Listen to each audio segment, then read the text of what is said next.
देते आ रहे हैं और सबसे बड़ी खबर पर लगातार हमारी नजर बनी हुई है। बीजेपी की खेमे से ये बड़ी खबर, अब से कुछ देर पहले ही जितिन प्रसाद बीजेपी में शामिल हो गए। बीजेपी मुख्यालय में पीयूष गोयल ने उन्हें बीजेपी में शामिल करवाया। पार्टी में शामिल होने के बाद जितिन प्रसाद ने बीजेपी को देश हित में काम करने वाली एक लौती पार्टी बताते हुए पीएम मोदी की तारीफ भी की। विदेश में भी, हमारी सीमाओं पे भी जो चुनौतियों का सामना कर रहा है, उसके लिए अगर आज इस देश हित में कोई दल और कोई नेता सबसे उपयुक्त और मजबूती के साथ खड़ा है देश हित में, तो भारतीय जनता पार्टी और प्रधानमंत्री नरेंद्र मोदी जी। ये जो दशक है, ये भी मैंने एक वक्तव्य सुना था प्रधानमंत्री जी का, निर्णायक होगा भारत के लिए और आने वाली पीढ़ियों के लिए। भारत विश्व पटल पे क्या भूमिका निभाएगा, वो यहाँ सरकार तय करेगी और नेतृत्व तय करेगा। और प्रधानमंत्री जी रात दिन भारत की सेवा में निस्वार्थ लगे हुए हैं। हम देखते आए हैं, हमने चुनौतियों का सामना भी किया है, जनता ने हमें दरकिनार भी किया है, तो हम जानते हैं कि उनके प्रति देश की भावना क्या है, प्रधानमंत्री जी के प्रति।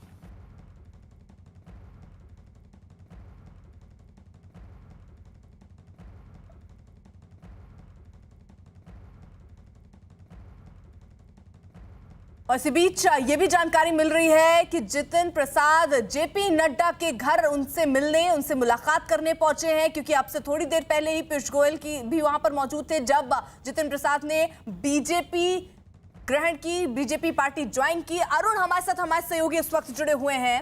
अरुण, फिलहाल जितिन प्रसाद पहुंचे जेपी नड्डा की आवाज शुरू करें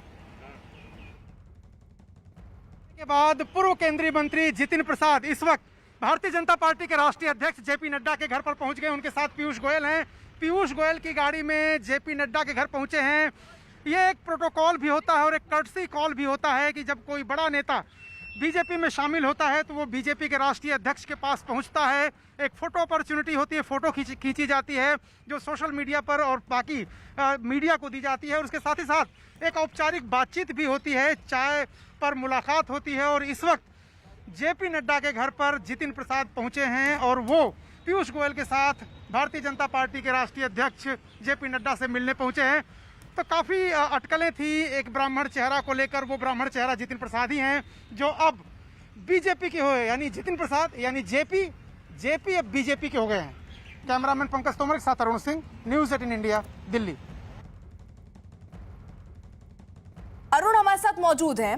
अरुण, ये एक बड़ी जिम्मेदारी जितिन प्रसाद को क्या मिल सकती है, क्या मायने हैं, खासतौर पर अब जब आने वाले चुनाव उत्तर प्रदेश में हैं, तो ये कितना बड़ा फैक्टर बीजेपी के लिए होगा? बीजेपी के लिए बड़ी राहत इसलिए भी है क्योंकि लगातार इस बात की चर्चा उत्तर प्रदेश में हो रही थी कि योगी आदित्यनाथ से बहुत ज्यादा खुश नहीं है ब्राह्मण वोट बैंक, और वो हो सकता है कि छिटक करके समाजवादी पार्टी के साथ चला जाए या फिर किसी अन्य दल के साथ चला जाए।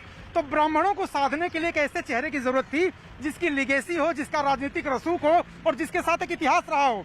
जितेंद्र प्रसाद जो थे, जितिन प्रसाद के पिता, वो बड़े कद्दावर नेता थे और सिर्फ उत्तर प्रदेश के नहीं पूरे देश में ब्राह्मणों का चेहरा माने जाते थे, जो कांग्रेस के दो प्रधानमंत्रियों के राजनीतिक सलाहकार रह चुके थे, जो कांग्रेस के उपाध्यक्ष रह चुके थे, जो कांग्रेस पार्टी में सोनिया गांधी के खिलाफ अध्यक्ष पद का चुनाव लड़ चुके थे। तो ये एक तरह से उनका स्टेचर था। और उनके बेटे अगर बीजेपी में शामिल हो जाते हैं, उत्तर प्रदेश से आते हैं, तो जाहिर सी बात है उत्तर प्रदेश में जो बीजेपी का वोट बैंक है, जिसमें लग रहा था कि उसके ब्राह्मण वोट बैंक में सेंध लग सकती है, छिटक सकता है, उसको अपने पास वापस जोड़ने के लिए एक चेहरा मिला है। और जितिन प्रसाद का जो चेहरा है वो एक बहुत ही सौम्य और मृदुल व्यवहार वाला नेता माना जाता है। उनको कांग्रेस ने उनको कोशिश की थी बनाने की, उनको पश्चिम बंगाल का प्रभारी बनाया गया था, जबकि उन्होंने 23 जो नाराज नेता थे उनके साथ मिलकर के चिट्ठी लिखी थी। फिर भी कांग्रेस चाहती थी कि वो पास रहें, उनके साथ बने रहें, लेकिन फिर भी जितिन प्रसाद को लगा, और जैसा कि प्रेस कॉन्फ्रेंस में उन्होंने कहा कि प्रधानमंत्री की कार्यशैली से बहुत ज्यादा प्रभावित हैं, एक राष्ट्रीय पार्टी से जुड़ना चाहते थे, लोगों के लिए काम करना चाहते थे। सियासत में इस तरह की बातें की जाती हैं, लेकिन उत्तर प्रदेश में जिस तरह से कांग्रेस में उनको दरकिनार किया गया था, प्रियंका गांधी जब से महासचिव बनी थी, पश्चिमी उत्तर प्रदेश में जो टिकटों का बंटवारा हो रहा था स्थानीय स्तर पर प्रधान के पद से लेकर के और जिला पंचायत तक या विधायक तक, वो कहीं ना कहीं जितिन प्रसाद को ऐसा लगता था कि उनसे पूछा नहीं जा रहा है। और उत्तर प्रदेश के कांग्रेस में और रोक रही हूं मैं आपको, ये देखिए तस्वीरें भी अब सामने आ रही हैं। जेपी नड्डा से मुलाकात करने के लिए पहुंचे जितिन प्रसाद, और ये एक औपचारिक तौर पर जब कोई पार्टी में शामिल होता है तो वो अध्यक्ष से मिलने पहुंचता, और उसी के तहत जितिन प्रसाद पहुंचे और जेपी नड्डा से ये मुलाकात हो रही है। चेहरे पर एक खुशी जरूर दिख रही है, क्योंकि जाहिर तौर पर पूरी रणनीति बनाकर दरअसल बीजेपी ने जितिन प्रसाद को बीजेपी में शामिल कराया होगा, लेकिन झटका यहां पर सीधे तौर पर कांग्रेस के लिए है।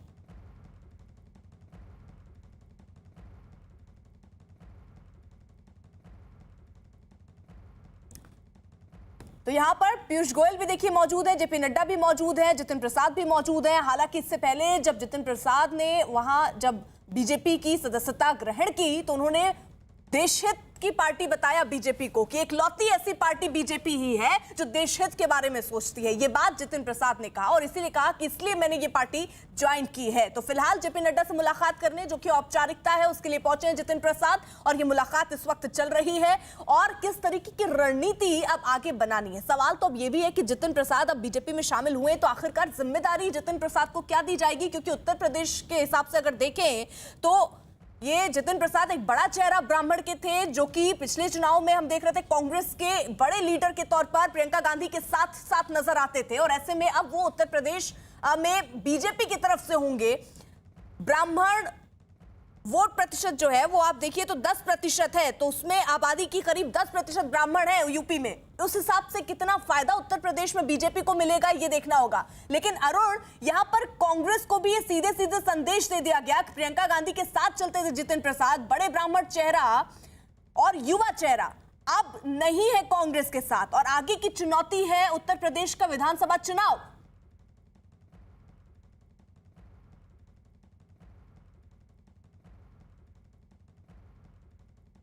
शायद अरुण तक आवाज नहीं पहुंच रही है, लेकिन जरा ये सीधी तस्वीरें जो आ रही हैं एक बार इस पर नजर डालिए। जेपी नड्डा से मिलने पहुंचे हैं जितिन प्रसाद, और ये एक औपचारिक मुलाकात जो इस वक्त चल रही है। इससे पहले ये जानकारी मिली कि 1 बजे वो वक्त होगा जब एक बड़ा चेहरा आज बीजेपी में शामिल होगा। जैसे जैसे वक्त बीता ये क्लियर हो गया कि ये बड़ा चेहरा कोई और नहीं, ये चेहरा जितिन प्रसाद है। और उसके बाद जब वो बीजेपी में शामिल हुए तो जहां एक तरफ बीजेपी के लिए ये पूरी सोची समझी रणनीति, और उसके तहत ये एक बड़ा फायदा भी इनको जाहिर तौर पर उत्तर प्रदेश के जो विधानसभा चुनाव में बीजेपी को हो सकता है, क्योंकि ये भी माना जा रहा है कि योगी आदित्यनाथ से जो ब्राह्मण समुदाय है वो थोड़ा नाराज है, और उसी को साधने की कोशिश अब बीजेपी की तरफ से तब रही जब जितिन प्रसाद कांग्रेस का दामन छोड़कर बीजेपी के साथ आ गए हैं। जितिन प्रसाद बड़ा चेहरा, ब्राह्मण का बड़ा चेहरा है वो, ये फैक्टर विधानसभा के चुनाव में उत्तर प्रदेश में कितना चलता है ये देखना होगा। लेकिन बीजेपी ने अपनी पूरी रणनीति इस वक्त बना ली है। हमारे साथ अरुण लगातार जुड़े हुए हैं। अरुण, अगर आवाज आप तक पहुंच रही हो तो ये बताइए, कांग्रेस के लिए कितना बड़ा झटका, ये मैसेज तो ये भी कि आपके युवा छोड़कर जा रहे हैं, एक बड़ा चेहरा उत्तर प्रदेश के लिहाज से, क्योंकि उत्तर प्रदेश में आने वाले दिनों में चुनाव है, उस लिहाज से कांग्रेस को तो बहुत पीछे ढकेल दिया है। अब कांग्रेस इससे कैसे उभरेगी? देखिए, आपने सही कहा कि कांग्रेस पार्टी को लगातार झटके लग रहे हैं, और जो यूथ आइकन थे पार्टी के वही पार्टी छोड़ के जा रहे हैं। हेमंत बिस्वा शर्मा, जो पूर्वोत्तर में एक तरह से चुनाव जीतने की मशीन कहे जाते थे, उन्होंने आरोप लगाया कि वो राहुल गांधी से मुलाकात करने, उनकी मुलाकात नहीं कराई गई, छोड़ करके बीजेपी में गए, और एक के बाद एक पूर्वोत्तर की सारे राज्य बीजेपी जीतती जा रही है। उसके बाद आप अशोक तंवर की बात करिए, हरियाणा में उनको राहुल गांधी लेके आए, वो पार्टी छोड़ के चले गए। आप ज्योतिरादित्य सिंधिया की बात करिए, उनको मंत्री तक बनाया, वो पार्टी छोड़ के चले गए। जितिन प्रसाद की बात करिए, इस तरह से न जाने कितने युवा नेता हैं जिन्होंने कांग्रेस छोड़ी है। तो निश्चित रूप से कांग्रेस के युवा नेतृत्व यानी राहुल गांधी के ऊपर सवाल इसीलिए उठाए जाते हैं कि क्या उन लोगों को जिनको उन्होंने मंत्री बनाया, क्या उन लोगों को जिनको पार्टी में महत्वपूर्ण पद पर उन्होंने रखा, अपने साथ पार्टी के साथ क्यों नहीं रख पाए। कांग्रेस से कहती है कि बुरा वक्त है जब जहाज डूबने लगता है, यानी जब सत्ता में पार्टी नहीं होती है तो लोग छोड़ के जाते ही हैं, और इसी में पहचान होती है कि कौन आपके साथ जीने मरने के लिए, मरने खपने के लिए है, और कौन सिर्फ सत्ता के लिए। ये तर्क कांग्रेस का हो सकता है, लेकिन कई ऐसी पार्टियां जो अपोजिशन में हैं और उनके नेता इंटैक्ट उनके साथ रहते हैं। एक कौशल होता है, रणनीतिक कौशल होता है नेतृत्व का, कि वो किस तरह से लोगों को इंगेज रखे, लोगों को अपने साथ रखे, भरोसा दिलाए कि हम आने वाले चुनाव में अच्छा कर सकते हैं, जीत सकते हैं, और इसलिए हमारे साथ बने रहिए। मुझे लगता है कि भरोसे से कहीं ऊपर की बात होगी। 2 लोकसभा चुनाव कांग्रेस लगातार हारी है और ऐतिहासिक रूप से हारी है। इतिहास में इतनी बुरी हार कांग्रेस की कभी नहीं हुई थी 2014 और 2019 में। और इसलिए कई ऐसे नेता हैं जिनको भविष्य नहीं दिखता है, उनको नहीं दिखता कि निकट भविष्य में पार्टी ये सत्ता में आने वाली है केंद्र में। तो जो केंद्र की राजनीति करते हैं ज्यादातर नेता, वो पार्टी में असहज हैं, उनके लिए बहुत ज्यादा काम भी नहीं है और इसलिए वो पार्टी स्विच कर रहे हैं, दूसरी पार्टियों में जा रहे हैं। लेकिन कांग्रेस को ये निश्चित रूप से अंदर झांकने, आत्ममंथन करने की जरूरत है कि वो ऐसा क्यों कर रहे हैं। 2014 की हार के बाद से कहा जा रहा था कांग्रेस पार्टी में ऐसे बदलाव होंगे कि आमूल चूल परिवर्तन होंगे, लेकिन आप देखिए हर 2-3 महीने पर एक प्रेस रिलीज आ जाती है, 4-5 नेताओं की नियुक्ति हो जाती है, कुछ नेताओं को हटा दिया जाता है। लेकिन जिस ओवरहॉलिंग की जरूरत थी या बात खुद कही थी कांग्रेस नेतृत्व ने, वो ओवरहॉलिंग अभी तक नहीं हुई। राहुल गांधी को अध्यक्ष बनाया गया, 1-1.5 साल के कार्यकाल के बाद उन्होंने पद छोड़ दिया। दोबारा फिर वो अध्यक्ष बनेंगे कि नहीं बनेंगे, चुनाव कब होगा, चुनाव की प्रक्रिया कितनी लंबी चलेगी। जब वो कह रहे थे कि पार्टी के परिवार से अलग अध्यक्ष बनाया जाए तो उनकी बात किसने नहीं मानी, या उन्होंने सिर्फ परसेप्शन की बात कही थी। बहुत सारी बातें हैं, बहुत ऐसे विरोधाभास है जिसकी वजह से कांग्रेस पार्टी में तमाम नेता असहज महसूस कर रहे थे।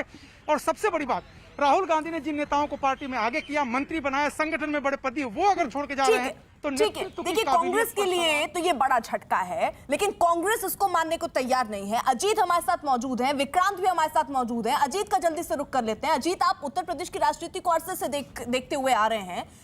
अब जितिन प्रसाद का बीजेपी में आना उत्तर प्रदेश में जो विधानसभा चुनाव हो रहे हैं उसमें बीजेपी के लिए कितना फायदा लेकर आएगा, कितना फायदेमंद है ये?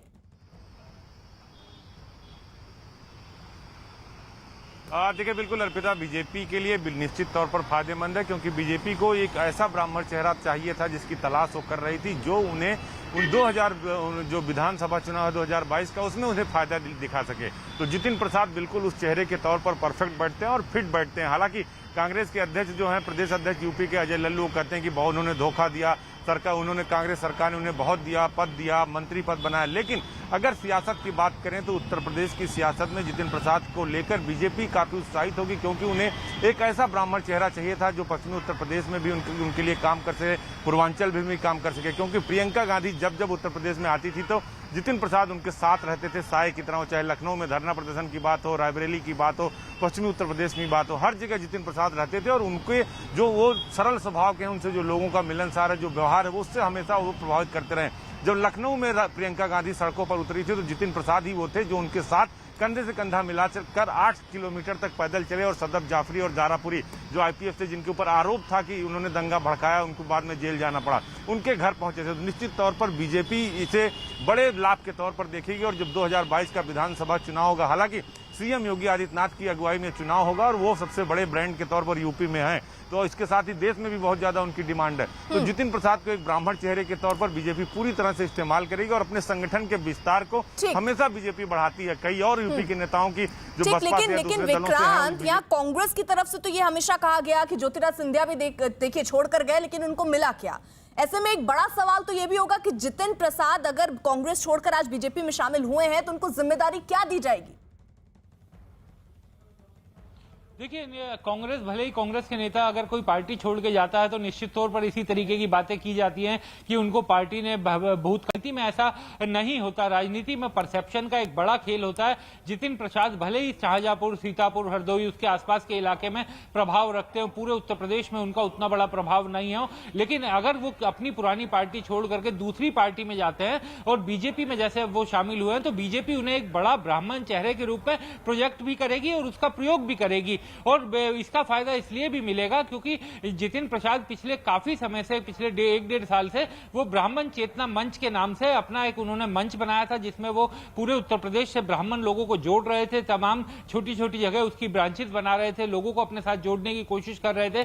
और जहां भी ब्राह्मण पर कोई अत्याचार या इस तरीके की बात आती थी तो उस पर वो आवाज भी उठाते थे। तो एक तरह से उत्तर प्रदेश की राजनीति में ब्राह्मण चेहरा बनने की कवायद में वो जुटे हुए थे। और कहीं ना कहीं बीजेपी ने भी उन्हें इसी कारण लिया है, क्योंकि उत्तर प्रदेश की राजनीति में यह कहा जा रहा है कि इस समय वर्तमान सरकार से ब्राह्मण कुछ नाराज चल रहे हैं, तो उनको साधने के लिए लिए राजनीति में परसेप्शन एक बात होती है। अगर आप जाति को प्रतिनिधित्व देते हैं और उनको पार्टी में सम्मान के साथ शामिल करके ये कहा जाता है कि वो पार्टी के बड़े नेता रहेंगे, तो एक मैसेज जाता है। और बीजेपी की कोशिश यही है कि जिस तरीके से 2014 की बात हो या 2017 की या 2019 की, जिस तरीके से तमाम जातियों ने अपनी जाति को पीछे रख करके वोटिंग की थी और बीजेपी को जिताया था, एक बड़ा मैंडेट बीजेपी के नाम किया था, इतना बड़ा मैंडेट विधानसभा में मिला जो कभी राम मंदिर का आंदोलन जब बीजेपी करती थी, जो उसका सबसे बड़ा मुद्दा था, उस दौरान भी बीजेपी को उतनी बड़ी सफलता नहीं मिली जो इस बार मिली थी। तो निश्चित तौर पर 2022 जो है बीजेपी के लिए एक बड़ी चुनौती है और पिछले परिणाम को सुधार कर उसे बरकरार रख पाना वो एक बड़ी चुनौती है। और इसी कारण इस तरीके के प्रयोग किए जाएंगे और जितिन प्रसाद का इस्तेमाल भी ऐसे ही किया जाएगा। ठीक है विक्रांत सर, रहिए आप साथ। अब से थोड़ी देर पहले ही जितिन प्रसाद ने बीजेपी की सदस्यता ग्रहण की और उसके बाद उन्होंने क्या कहा, जरा एक बार सुनवा दें आप। आदरणीय पीयूष गोयल जी, आपने जो मेरे बारे में जो वक्तव्य रखा, अनिल बलूनी जी आपका भी धन्यवाद।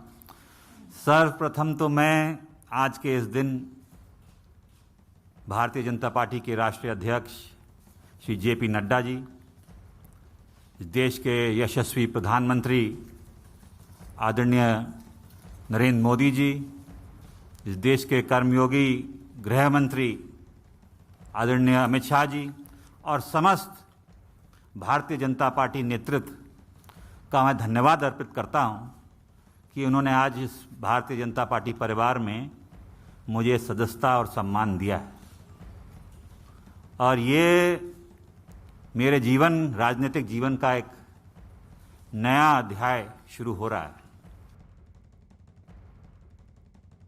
जैसे कि आप जानते हैं, मेरा कांग्रेस पार्टी से 3 पीढ़ियों का साथ रहा है, तो ये महत्वपूर्ण निर्णय जो मैंने लिया है, बहुत विचार मंथन और सोच के बाद मैं इस फैसले पे पहुंचा हूं।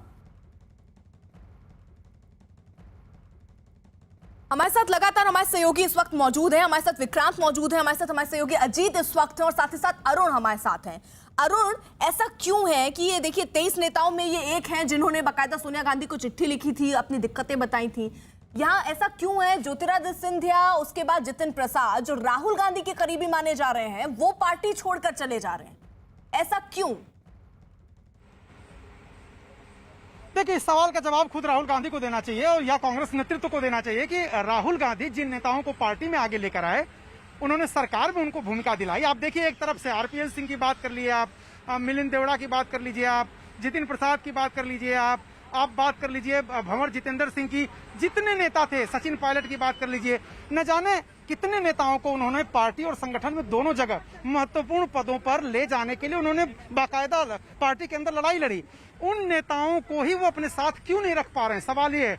कांग्रेस पार्टी से अगर आप पूछेंगे तो वो कहेंगे कि चूंकि सरकार हमारे पास नहीं है, देने के लिए हमारे पास बहुत कुछ नहीं है, सत्ता हमारे पास नहीं है, इसलिए हम बहुत लोगों को ऑब्लाइज नहीं कर पाते हैं और इसलिए जिनको सत्ता चाहिए, पद चाहिए, प्रतिष्ठा चाहिए, पावर चाहिए, वो हमको छोड़ के जा रहे हैं। ये उनका तर्क है। जो छोड़ के जा रहे हैं वो कहते हैं कि कांग्रेस पार्टी को सही करने के लिए, उसका वोट बैंक बढ़ाने के लिए, उसको आगे ले जाने के लिए, उसमें सुधार करने के लिए 2 चुनावी हार 2014 और 19 के बाद कोई कोशिश नहीं हो रही है, कोई फार्मूला नहीं है, कोई बैठक नहीं होती, कोई इस तरह का ब्रेनस्टॉर्मिंग सेशन नहीं होता कि जिससे कोई उम्मीद बढ़े कि आने वाले दिनों में कांग्रेस पार्टी एक बड़ी पार्टी बनकर के बीजेपी जैसी विशाल पार्टी को चुनौती दे पाएगी। पार्टी नेतृत्व उस तरह से फैसले नहीं लेता। अगर 23 असंतुष्ट नेताओं की चिट्ठी की भी बात करिए, उसमें भी यही कहा गया था कि कांग्रेस का नेतृत्व सड़क पर दिखना चाहिए, विजुअल दिखना चाहिए, दिखे कि वो लड़ रहा है। उन नेताओं को लगता था कि कांग्रेस पार्टी ऐसी नहीं। हालांकि राहुल गांधी लगातार एक कोने से दूसरे कोने तक देश के दौरे करते हैं, जो महत्वपूर्ण विषय होते हैं उस पर सड़क पर भी उतरते हैं, प्रेस कॉन्फ्रेंस करते हैं। जैसे कोरोना को लेकर के उन्होंने पिछले और अब तक दोनों लहर के बीच में दर्जनों प्रेस कॉन्फ्रेंस की है। वो धरने पर भी बैठते हैं, वो दौरे भी करते हैं और सरकार को रोज आईना भी दिखाते हैं और सरकार से सवाल पूछते हैं, ट्वीट करते हैं। लेकिन कांग्रेस पार्टी का एक धड़ा मानता है कि ट्वीट से काम नहीं होने वाला है और इस वक्त कुछ हलचल है। मुझे लगता है कि जेपी नड्डा के आवास के बाहर जितिन प्रसाद आ चुके हैं और जितिन प्रसाद, देखिए तस्वीरों में देखिए, जितिन प्रसाद भगवा गमछे के साथ, भगवा गमछा जो उनकी अब नई पहचान है, क्योंकि कांग्रेस के तिरंगे से अब वो भगवा झंडे के साथ आज हुए हैं। यानी जितिन प्रसाद, जिनको जेपी शॉर्ट फॉर्म में कहा जाता था, जेपी अब बीजेपी के जब से हुए हैं तब से देखिए उनका रंग रूप, भाषा सब कुछ बदली। और सियासत में ऐसा होता भी है, जब आप आइडियोलॉजी चेंज करते हैं तो दूसरी आइडियोलॉजी के लिए आप पूरे तन मन धन से काम करने की कोशिश करते हैं। और इसी वक्त अगर आप देखिए तो जो मुलाकात है जेपी नड्डा के साथ वो खत्म हो चुकी है। जितिन प्रसाद शायद वापस भारतीय जनता पार्टी के मुख्यालय जाएंगे, क्योंकि ऐसा मंच से घोषणा वहां पर की गई थी कि जितिन प्रसाद सारे न्यूज चैनल से एक एक करके बात करेंगे।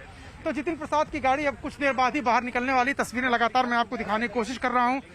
भारतीय जनता पार्टी के राष्ट्रीय अध्यक्ष जेपी नड्डा के आवास से जो 7B मोतीलाल नेहरू मार्ग पर है, वहां से जितिन प्रसाद, जो कर्टसी कॉल एक होती है या एक आप कह लीजिए, सभी परिप्रेक्ष्य देखते हुए देश हित में, अपने प्रदेश के लिए, जिले के लिए, जनता के हित में जहां मैं महत्वपूर्ण कोई थोड़ी बहुत भूमिका निभा सकूं और जनता की रक्षा के लिए, उनके हितों के लिए, यही मेरा प्रयास रहेगा। धन्यवाद। जितिन कहाँ पे, घर पे सी कौन सा है? तो जितिन प्रसाद जेपी नड्डा के आवास से इस वक्त बाहर आ रहे हैं। अरुण हमारे साथ, हमारे सहयोगी वहीं से मौजूद हैं। और अरुण, अब देखिए जितिन प्रसाद की मुलाकात तो हो गई जो औपचारिक तौर पर रही, लेकिन जो सवाल कांग्रेस की तरफ से ये कहा जा रहा था कि उनको बहुत कुछ दिया गया, लेकिन बावजूद इसके वो छोड़कर चले गए। अब हमारे पास सत्ता नहीं है कि हम उनको कोई पद और प्रतिष्ठा दे पाए, लेकिन जो इंसान पद और प्रतिष्ठा चाहेगा वो आपको बाकायदा चिट्ठी क्यों लिखेगा कांग्रेस पार्टी की स्थिति सुधारने के लिए? उसको पद और प्रतिष्ठा के ऑफर तो पहले भी रहे होंगे, वो वहां पहले ही चला जाता। अगर वो चिट्ठी लिख रहा है, इसका मतलब ये कि वो चाह रहा है कि भाई कांग्रेस में बुनियादी सुधार जरूरी है इस वक्त। देखिए यही तर्क था जो 23 असंतुष्ट नेता हैं पार्टी को, उनका यही तर्क है कि वो कांग्रेस के खिलाफ नहीं है। वो चाहते हैं कि कांग्रेस और स्वस्थ बने, कांग्रेस लड़ाकू बने, कांग्रेस सड़क पर दिखे, कांग्रेस आक्रामक ढंग से जनता के मुद्दे उठाए। उनको ऐसा लगता है कि कांग्रेस नेतृत्व ये सब नहीं कर रहा है। कांग्रेस नेतृत्व कहता है कि ये बगावत है। राहुल गांधी हो, चाहे सोनिया गांधी हो, चाहे प्रियंका गांधी हो, ये तीनों, चूंकि सोनिया गांधी की अब उम्र हो चली है, स्वास्थ्य भी उनका ठीक नहीं रहता, अगर उनको छोड़ दीजिए आप, तो राहुल गांधी और प्रियंका गांधी तमाम मुद्दों पर सड़क पर लगातार उतरते रहे हैं, लगातार धरना प्रदर्शन करते हैं। और प्रियंका गांधी ने उत्तर प्रदेश में कितनी सक्रियता बढ़ाई, सीए के मुद्दे पर, एनआरसी के मुद्दे पर उन्होंने धरना तक दिया और तस्वीरें दिखी कि किस तरह से गर्मी में वो लोग सड़क पर उतरे। तो कांग्रेस पार्टी कहती है कि गांधी परिवार जैसे पहले कर रहा था राजनीति, वैसे ही आज भी करता है, लेकिन चूंकि सत्ता उनके पास नहीं है, बांधने के लिए, उनको देने के लिए, ऑफर करने के लिए नेताओं के पास कुछ उनके नहीं है, और इसीलिए नेता विकल्प की तलाश कर रहे हैं। और ये जो झगड़ा है कांग्रेस नेतृत्व का उन 23 नेताओं से, उसके तर्क वितर्क यही है। एक तर्क प्रस्तुत करता है कि हमारे पास कुछ देने के लिए नहीं, इसलिए ये लोग नाराज है। दूसरा कहता है कांग्रेस पार्टी इतिहास के सबसे खराब दौर से गुजर रही है और जो ओवरहॉलिंग होनी चाहिए, जो उसको सुधारने के लिए कदम उठाए जाने चाहिए, वो नहीं उठाए जा रहे हैं, और इसलिए वो लोग चाहते हैं कि कदम उठाए जाए। ठीक है, आप जरा रहिए साथ अरुण। वही बीजेपी में शामिल होने के बाद जितिन प्रसाद ने कांग्रेस छोड़ने की वजह क्या रही, ये भी बताया। जैसे कि आप जानते हैं, मेरा कांग्रेस पार्टी से 3 पीढ़ियों का साथ रहा है, तो ये महत्वपूर्ण निर्णय जो मैंने लिया है, बहुत विचार मंथन और सोच के बाद मैं इस फैसले पे पहुंचा हूं।